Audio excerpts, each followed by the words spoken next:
আগামী বছর বলেন সুবহানাল্লাহ। আবার সন্ধ্যার পরে যে একবার পড়বে, ফজরের পূর্বে যদি সে মারা যায় তিনিও জান্নাতি।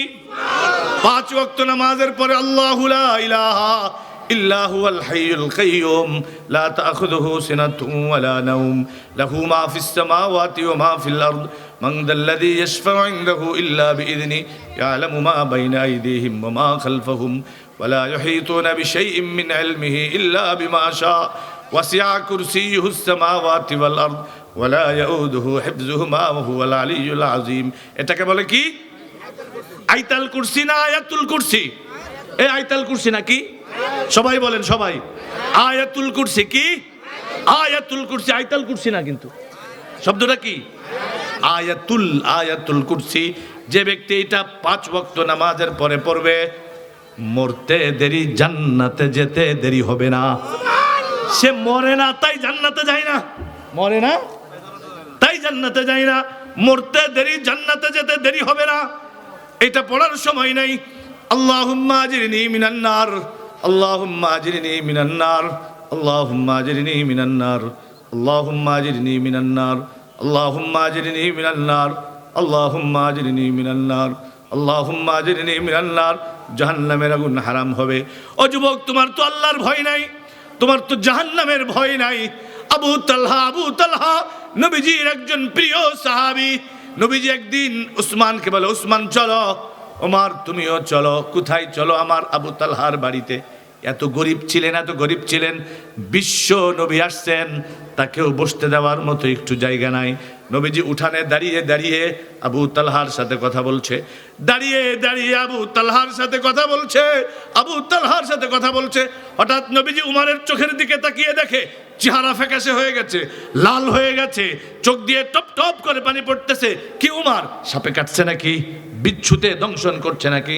তাইলে তোমার চেহারার রং চেঞ্জ কেন? তোমার চেহারার রং পরিবর্তন কেন? ইয়া রাসূলুল্লাহ, ইয়া হাবিবাল্লাহ, আপনি আবু তালহার সাথে কথা বলছেন, এই জন্য হয়তো আপনি কথা শুনতেছেন না। আর একটা আওয়াজ, আমি তো দাঁড়িয়ে দাঁড়িয়ে কথা শুনতেছি, এই জন্য একটা আওয়াজ আমার কানে আসছে।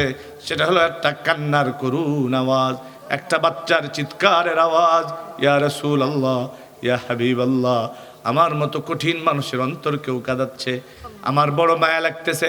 নবীজি বলে, আবু তালহা কিসের আওয়াজ, কিসের কান্না, কিসের বাচ্চা? দরজা খোলো দেখি না ঘরে কি। অবাক বিস্ময়ে তাকিয়ে আছে নবীজি।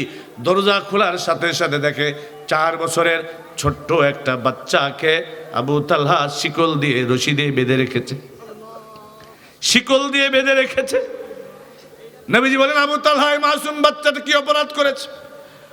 আবু তালহা এই ছোট্ট বাচ্চাটা কি অন্যায় করেছে? তাকে তুমি শিকল দিয়ে বাঁধছ, সমস্যা কোথায়? এই যুবক, সামনে আসো, মোবাইল পকেটে রাখো, 10টা মিনিট আমাদের সময় দাও। আগে তুমি সামনে আসো, তুমি সামনে আসো। মাশাআল্লাহ, মাশাআল্লাহ। আর তোমরা ওখানে বসে থাকো। আবু তালহা কি অপরাধ করেছে এই বাচ্চাটা? এই বাচ্চাটার সমস্যা কি? এই ছোট্ট 4 বছরের বাচ্চাকে শিকল দিয়ে, রশি দিয়ে বেঁধে রেখেছ, কি সমস্যা? বাচ্চাটার কি সমস্যা আমাকে খুলে বলো। হযরত আবু তালহা জিজ্ঞাসা করেন, ইয়া রাসূলুল্লাহ, ইয়া হাবিবাল্লাহ, ওই যে একটা খেজুর গাছের ডাল উঠানে ঝুলে পড়ছে, ডালটাকে কি আপনি দেখতে পাচ্ছেন? হ্যাঁ, আমি দেখতেছি। কই, গোড়াটা আমার সীমানার বাহিরে, ডালটা ঝুঁকে পড়েছে আমার উঠানে, কিন্তু এই যে খেজুর গাছটা, এটা আমার নয়। এই খেজুর গাছটা একটা ইহুদি, এই খেজুর গাছের মালিক। খেজুরের ডালটা আমার উঠানে ঝুঁকে পড়েছে, মাঝে মধ্যে উপর থেকে পাকা খেজুর নিচেই ঝপঝপ করে পড়ে। আমি গরিব মানুষ, খেজুর গাছ আমার নাই, পয়সা দিয়ে কিনবার মতো সামর্থ্য আমার নাই, কিন্তু এই পরের গাছের খেজুর যেটা উপর থেকে পাকাটা খসে খসে পড়ে যায়, আমার এই ছোট্ট বাচ্চাটা, 4 বছরের শিশুটা সুন্দর করে আস্তে করে ওই পড়া খেজুরটা খেতে চাই, এই জন্য আমি তাকে বেঁধে রাখছি। হয়তো আল্লাহ ছোট্ট বাচ্চা হওয়ার কারণে তাকে মাফ করে দিবেন, কিন্তু আমাকে যদি জিজ্ঞাসা করেন, আবু তালহা, তোমার বাচ্চাটা ছোট ছিল, তুমি তো ছোট ছিলে না, তোমার বাচ্চাটা অবুঝ ছিল, তুমি তো অবুঝ ছিলে না, কেন পরের গাছের পড়া খেজুর তোমার বাচ্চা খেলো? জবাব দাও। ইয়া রাসূলুল্লাহ, ইয়া হাবিবাল্লাহ, আমার কোনো জবাব নাই, আমার কোনো জবাব নেই। আমি এই ভয়ে, এই কারণে জাহান্নামের ভয়ে, আখিরাতের ভয়ে, আল্লাহর আযাবের ভয়ে। ওয়ালা ইউসিকু ওয়াসাকাহু আহাদ, তার মতো শাস্তি কেউ দিতে পারে না, তার মতো শক্ত করে বাঁধতে কেউ পারে না, তার মতো আযাব কেউ দিতে পারে না। এই ভয়ে আমি বাচ্চাটার পায়ে শিকল লাগিয়েছি, আমি বাচ্চাটার পায়ে রশি লাগিয়েছি। নবীজি চোখের পানি মুছে আর বলে, ওসমান তুমি কি পারবে খেজুর গাছটা কিনে দিয়ে আবু তালহাকে হাদিয়া দিতে? ইয়া রাসূলুল্লাহ, ইয়া হাবিবাল্লাহ, অবশ্যই অবশ্যই পারবো। কে মালিক আমাকে বলেন। আমি জানি না, তুমি তালাশ করো। চোখ যেদিকে যাই বেরিয়ে গেছে। দেশ দেশান্তর দূর বহুদূর হযরত ওসমান ইবনে আফফান ছুটতেছে, কোথায় খেজুর গাছের মালিক। যেতে যেতে বহু দূরে একজনকে পেয়ে গেছে। এই তুমি কে খেজুর গাছের মালিক? না না, আমি না। ওই দূরে দেখো, ওই লোকটা ক্ষেতের মধ্যে দাঁড়িয়ে আছে। এই লোকটা অনেক ধনী মানুষ, অনেক বড় লোক। এই লোকটা এই খেজুর গাছের মালিক। ওসমান ইবনে আফফান গিয়ে বলেন, ভাই আমার, আমি 2টা খেজুর গাছ দেব, বিনিময়ে তুমি আমাকে ওই খেজুর গাছটা দাও। না না, দিব না। আমি 3টা দেব, তুমি দাও। না না, দিব না। 4টা দেব, তুমি দাও। না না, দিব না। 5টা দেব, তুমি দাও। না না, দিব না। 10টা দেব, তুমি দাও। 15টা দিব না। না না, কয় 20টা দেব। হ্যাঁ ঠিক আছে। 20টা খেজুর গাছের বিনিময়ে ওই খেজুর গাছটা ক্রয় করে আকায়ে নামদার, তাজদারে মদিনা, সরকারে দু আলম, মাহবুবে কিবরিয়া, জিগর গোশে আমিরা, মৌলায়ে কুল, ফখরে রসুল, হাদিয়ে সুবুল, শাফিয়ে মাহশর, সাকিয়ে কৌসর, রহমতে আলম, মুহসিনে আজম জনাবে মুহাম্মদুর রাসূলুল্লাহ সাল্লাল্লাহু আলাইহি ওয়াসাল্লামের কাছে গিয়ে বলে, ইয়া রাসূলুল্লাহ, ইয়া হাবিবাল্লাহ, আমি খেজুর গাছটা হাদিয়া দিলাম আপনাকে, আপনি এবার হাদিয়া দিয়ে দেন আবু তালহাকে।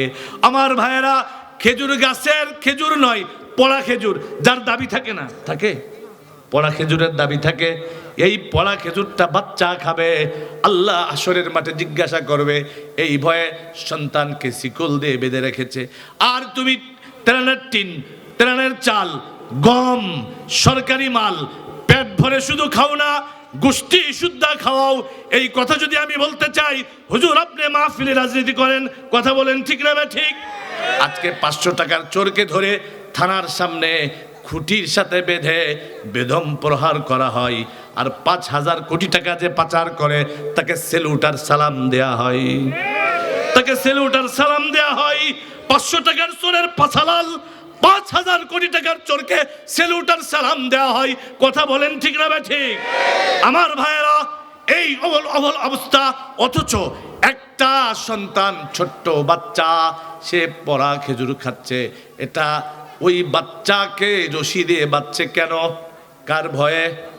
আওয়াজ করে বলুন, কার ভয়ে? দুনিয়াকে আপনি ইচ্ছা করে আসছেন? দুনিয়া ইচ্ছা করে আসছেন? ইচ্ছা করে আসছেন? যাবেন তো ইচ্ছা মতো না?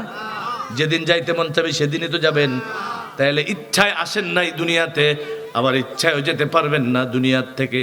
মাঝখানে সামান্য কয়টা দিন কেন নিজের ইচ্ছায় যুবক তুমি শুধু ওই ফ্রি ফায়ারের পেছনে পড়ে আছো?